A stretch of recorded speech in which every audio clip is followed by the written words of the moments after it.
महत्वपूर्ण खबर का पश्चिम बंगाल से। भाषा सिर्फ संवाद का जरिया नहीं है, बल्कि पहचान की सबसे बड़ी ताकत होती है। और अब बंगाल की राजनीति में भाषा बनी है सबसे बड़ी खबर। जी हां, बांग्ला बोलेगा बंगाल। शुभेंदु सरकार ने बड़ा फैसला लिया है बांग्ला भाषा को लेकर। आपको बता दें कि 1 सितंबर से सरकारी कामकाज में बांग्ला भाषा को अनिवार्य कर दिया जाएगा। केंद्र सरकार से पत्राचार हो या फिर सरकारी फाइलें, बांग्ला भाषा कंपलसरी होगी। सरकारी पोर्टल, ऐप, नागरिक सेवाएं और पुलिस व्यवस्था, हर जगह बांग्ला भाषा को प्राथमिकता दी जाएगी। और साथ ही अनुवाद सारथी सॉफ्टवेयर के इस्तेमाल का भी ऐलान कर दिया गया है, जिसमें यह दावा किया जा रहा है कि इससे मातृभाषा को सम्मान मिलेगा और सांस्कृतिक विरासत को नई पहचान। जानेंगे अपडेट अपने सहयोगी से, उससे पहले आपको दिखाते हैं बांग्ला बोलेगा बंगाल।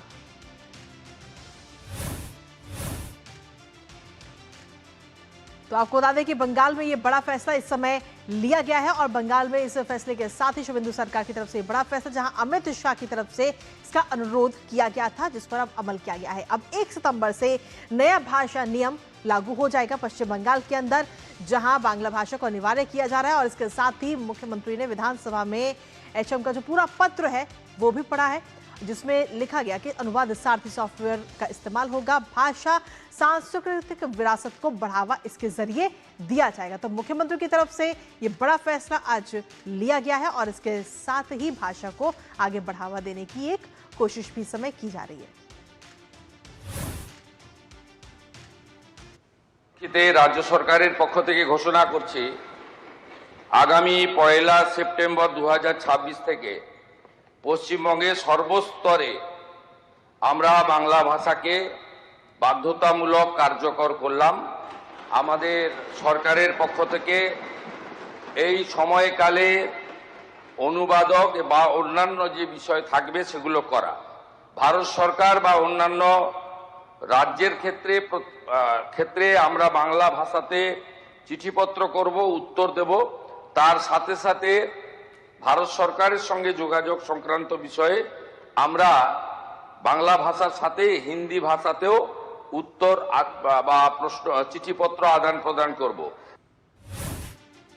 तो कामकाज में बंगाली भाषा को अनिवार्य समय किया गया है। आखिर इसका कहां का इस्तेमाल होगा, एक नजर उस पर भी डाल लेते हैं, क्योंकि केंद्र सरकार से जो पत्राचार होता है उसमें बांग्ला भाषा का इस्तेमाल कंपलसरी इस समय कर दिया गया है, यानी कि हिंदी के साथ साथ बांग्ला भाषा को भी इस समय कंपलसरी किया गया। इसके साथ ही जो फाइलें हैं, जो सरकारी आदेश हैं, वो अब बांग्ला भाषा में भी आपको नजर आएंगे। सरकारी पोर्टल है या जो एप्लीकेशंस हैं, जो नागरिक सेवाएं हैं, हर जगह पर बांग्ला भाषा का इस्तेमाल होगा। और साथ ही जो एफआईआर और पुलिस सेवाएं हैं, उनमें भी इस भाषा का इस्तेमाल करना होगा। लेकिन जहां एक तरफ इस भाषा को लेकर ये बड़ा फैसला लिया गया, वहीं दूसरी तरफ एक और फैसला लिया गया कि अब मंत्रियों को 7 दिन के अंदर जवाब देना होगा। जी हां, मुख्यमंत्री शुभेंदु अधिकारी की तरफ से ये बड़ी घोषणा इस समय की गई है। दरअसल मुख्यमंत्री शुभेंदु अधिकारी ने ये घोषणा की है कि विधानसभा में जो भी सवाल होते हैं मंत्रियों से, उसमें उन्हें 1 हफ्ते के अंदर, यानी कि 7 दिन के अंदर उनको जवाब देना है। मंत्रियों को मुख्यमंत्री ने सीधे तौर पर ये सख्त ऑर्डर दे दिया है। विधायकों के जो मुद्दे हैं उस पर जवाबदेही 7 दिन के अंदर देनी है। जो भी उनके सवाल है उनके 7 दिन के अंदर जवाब देना है। तय समय सीमा में ये जवाब देना होगा और अब जवाब में देरी बिल्कुल नहीं चलेगी।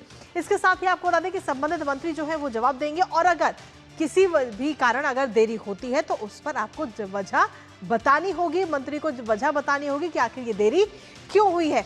और अगर जरूरत पड़ी तो एक्स्ट्रा टाइम भी मांग सकते हैं। और हमारे साथ हमारे सहयोगी सौरभ दत्ता इस वक्त जुड़ गए हैं, सीधा उनका रुख करेंगे।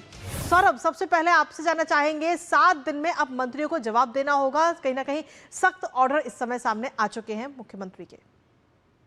कृतिका, देखिए, अभी विधानसभा में मैं विधानसभा में ही खड़ा हूँ। विधानसभा में मानसून सत्र चल रहा है और इसमें आज मुख्यमंत्री शुभेंदु अधिकारी ने एक बड़ी बात कही है कि उनका जो अनुभव है कि पहले जो जवाबदेही मांगे जाते थे, विधानसभा के विधायक के सदस्य है, जो विधायक जो है मंत्रियों से, दफ्तरों से जो सवालों के जवाब मांगते थे, उनका जवाब नहीं मिलता था। ये ममता बनर्जी की शासनकाल की बात कर रहा हूँ।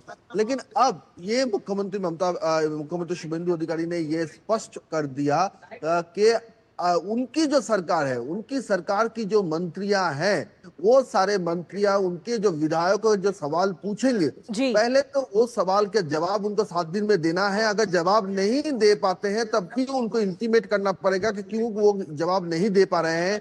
अगर चाहे तो वो समय भी मांग सकते हैं। और इसके साथ साथ विधानसभा के सदस्यों को ये भी कहा गया है कि आप एक सीएमओ को भी इंटीमेट कीजिए और सीएमओ की तरफ से भी इसके ऊपर एक मॉनिटरिंग होगा। तो ऐसा नहीं है कि सिर्फ ये बात विधानसभा में कही गई, साथ साथ सीएमओ का भी मॉनिटरिंग होगा।